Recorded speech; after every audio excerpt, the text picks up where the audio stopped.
Hey friends, in this video I'm going to talk about my experience at Soltara in Playa Blanca, Costa Rica. I have another video on my YouTube channel where I talk about my ayahuasca experience at that location. It's the only time I've done ayahuasca up to this point, but I do intend to do it again. This video is just going to talk about the retreat center itself. Before I went to do ayahuasca, I researched it a lot. I was looking at a few other places. Rhythmia was one of them. It's in Costa Rica as well. Soltara has a couple of other locations. There are a couple in Peru and another one in Costa Rica. And there are all kinds of other companies doing this.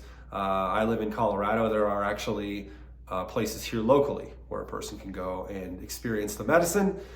So for someone that hasn't done this before, it could be a little scary. You want to be in a good environment. You want to make sure that you feel safe. There are a lot of unknowns when you're flying from the United States or wherever you're from to Costa Rica, right? You don't know what's going to happen there. You're going to have a profound experience in most cases, and you kind of want to know what kind of environment you're going to be in, and you want to get the most out of your experience. I can tell you right now, I'll go into details, but I cannot imagine there being a better place to experience ayahuasca than this place. I have no affiliation with Soltara. I don't work there. They don't pay me. I have no affiliation with them whatsoever. I just want to give you information that I didn't necessarily have before I went. And even just saying that how great it was, it makes me tear up, because it really is. The Soltara in Playa Blanca, Costa Rica really is it's like paradise in so many ways. When you arrive there, you go across a bay on a ferry, and as you're approaching the other side, it's about a 2-hour ferry ride. It's like something out of a movie. There are like a lot of rock formations out in the water, and as you get closer, you can see the Maloca. The Maloca is basically the giant hut where the ceremonies take place, and you could see it, and it's just like it's just going across this water and approaching this. It just looks magical, and you're like, okay, something's about to happen. It's just like you're there, you have arrived, Let me back up for a second though. The first thing that they do is they pick you up in a shuttle and they take you to the ferry. From the moment I got to the location where we met to take the shuttle, there were a couple of staff members there, just the nicest people you'll ever meet. Very smiley, just very happy, like really nice people. They were both locals, spoke English very well. Just a great way to start the experience. So anyway, you take the ferry, you get to Soltara. I'm going to try to keep this video too short, so I'm not going to go into too much detail. I'm going to try to keep this under 10 minutes. The accommodations are great, super clean. The AC works really well. The water's clean. You can drink the water there. It's pretty much in the jungle, but it's very close to the beach as well. So you can hear howler monkeys around. There are all kinds of birds. It's a very ecologically diverse. We looked out the window one day and you could see splashes in the water. And the water is very far away. There were lots of splashes in the water. There are dolphins out there in the water. There is so much in this one area. And the retreat center isn't a huge area. I mean, it's probably, I don't know how much land they actually own, but there are some, they've got some hiking trails there and some areas where you can go, like lay in hammocks, things like that. But I would say it's probably 10 acres, maybe. It's not, a huge piece of land, but it's a decent size.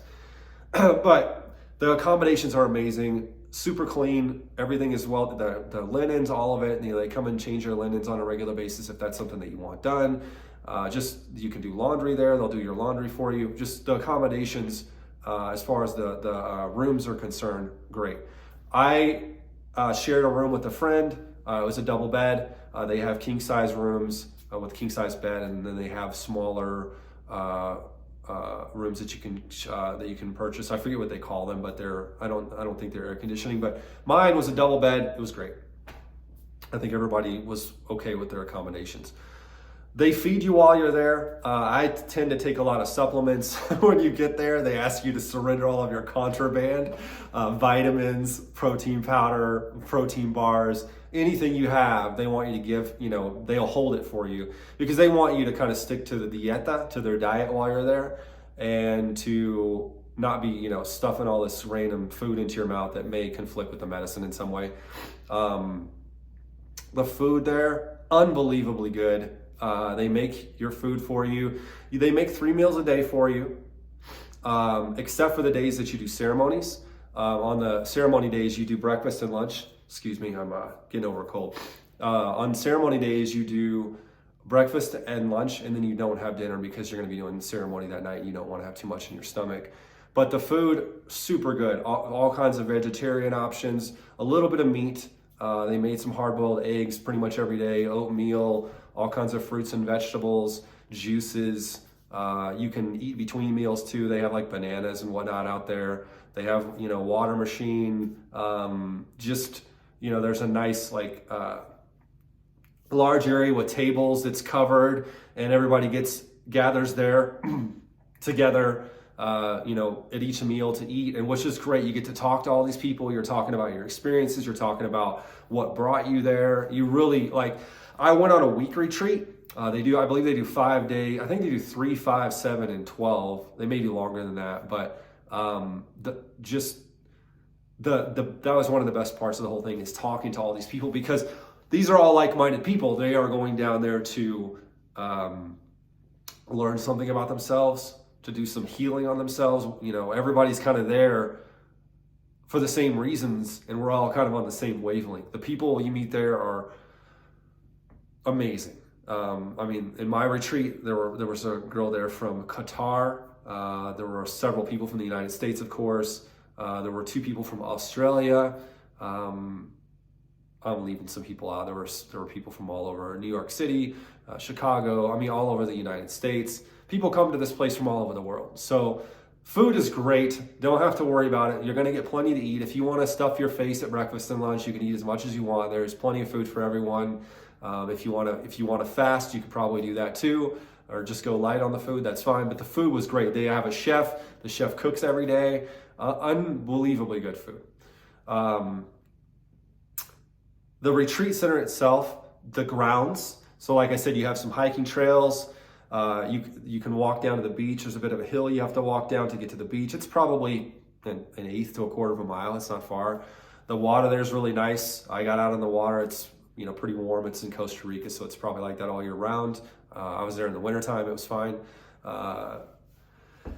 What else is in the area? Like I said, all kinds of wildlife. The monkeys are really cool. They sound really scary. They call them howler monkeys. They make these really loud noises, but they're actually, they're very small. They're not going to bother you.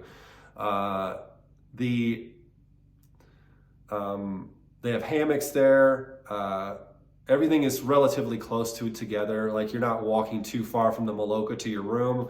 It is a bit of a hill to walk up to get back to your room, but nobody that I know had any problems. They will let you sleep in the Maloka after ceremony if for some reason you're just too drunk on the medicine to get up. There were a couple people that stayed the night in the Maloka until they were able to get themselves back to their room. But the grounds are beautiful. Just well done. I don't know who laid this whole thing out or who was responsible, but they did an amazing job. I didn't want to leave there. I felt like I got what I needed out of my experience, but I don't want to leave. I would have stayed there and worked there for free to help to help other people that were on their journey, and just to contribute in some way, because excuse me, I get emotional. It was a very emotional experience. It's just top notch all the way. The ceremony, let's talk about the ceremony. In my particular case, there were 3 shamans there. It was a husband, a wife, and a daughter.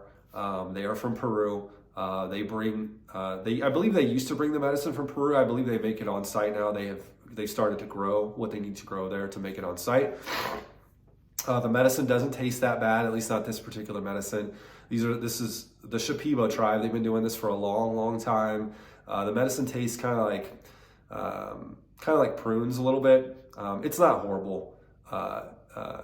people make it sound worse than it is. It's not so pleasant coming back up though, but that's probably true with just about anything, right? The shamans were great. Just the Icaros, the singing, all the ceremonies. I mean, it was just, everything was really well done. The facilitators, they have three facilitators at every ceremony. Two of them are there to sort of, keep an eye on everyone and check on everyone and help you. There's also another person that, takes you to the bathroom if you need to go to the bathroom, make sure that you don't like fall over or something like that. There's enough light to where you can see, but when you're tripping balls and you got to go do your business or whatever, it's nice to have somebody there to help you get to where you need to go.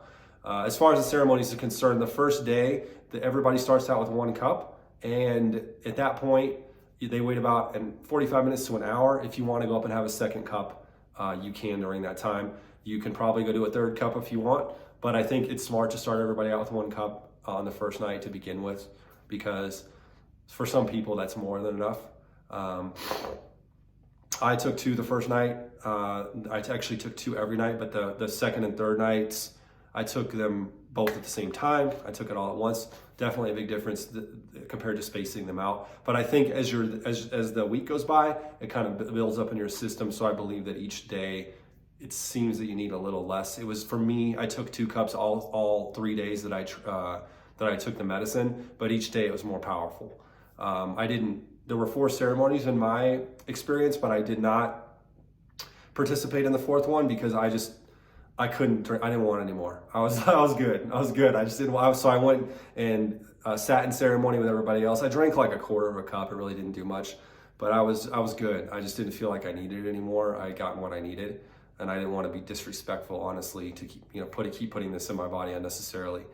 What else? Like I said, the facilitators, all really nice. Very smart people. These people have done ayahuasca hundreds of times. The shamans are doing it all, several times a month. I think the wife had been doing it for like 50 years. I believe the husband was like 30 or 40 years in. And I think their daughter, she's probably around 25 years old. She's probably been involved pretty much her whole life because these are her parents. But yeah, just you guys, I can't speak highly enough of this place. Just across the board, every aspect of it was great. There isn't one bad thing I have to say about it. The grounds are beautiful. They have this big sky deck that looks over the ocean. My room looked over the ocean. A lot of them do. Not all of them face that way, but they have like these big windows. Just amazing. There is actually a place here in Boulder where I could go do ayahuasca for $500. Nothing is going to compare to this place in terms of, I shouldn't say nothing, but like nothing locally for me is going to compare to this.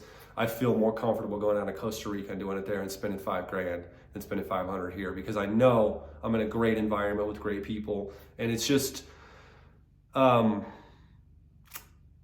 talk about set and setting, right? The setting is really important. And the setting is just beautiful. One thing I'll mention before I finish the video, it's kind of just a small thing. The first 2 nights of ceremony, after everybody drinks, they turn off the lights, and there was this bird outside, because this Maloka that you're in, it's big. There's 20 of us. That's another thing about Soltara, is they don't have these massive groups of 70 or 80 people. There are basically 20 people per group. They don't do more than that. That arrhythmia, I've heard a lot of people have had good experiences there, but from what I understand, they get 60, 70, 80 people in there. It's like a party. They're playing all kinds of music, not just traditional shamanic music. They might be playing, classic rock or something. I don't know what they play, but it kind of turns into a party. That could be kind of cool, but this is more like intimate and more of a smaller group, which is good too, because it's not as chaotic. There's people in there throwing up and making a little noise here and there, but it was very well controlled. Anyway, the Maloka, there's a screen around it, so you can hear the bugs outside and what's going on outside the Maloka. The first 2 nights after we drank, there was this bird out there, like on cue. As soon as they turn the lights off, the bird is like, he makes this sound, and it's not, I can't replicate it, so I'm not going to try. But it was really awesome. So just tons of wildlife around there, and that bird was, it was sort of like, I'm sure, I don't really know what the bird's intention was. It's probably just hanging out in the tree. but it was sort of like, welcome, you know, like, here, let's do this. Here you go. This is what you came here for. And it was a kind of a happy, you know, birds have kind of like a happy chirp. So that sound was sort of soothing, you know. The whole environment makes you feel safe being there and puts you in a good state of mind to have a good experience. Anyway, if you guys have any further questions that I didn't cover in this video, please feel free to ask in the comments. I'm happy to answer them. Also, if you do like this video or other content involving consciousness and psychedelics, self-improvement, things like that, subscribe to my channel. I'm going to start making more videos and posting things that I think you might find useful. Anyway, hope you guys have a great day and a great life. Talk to you later. Bye.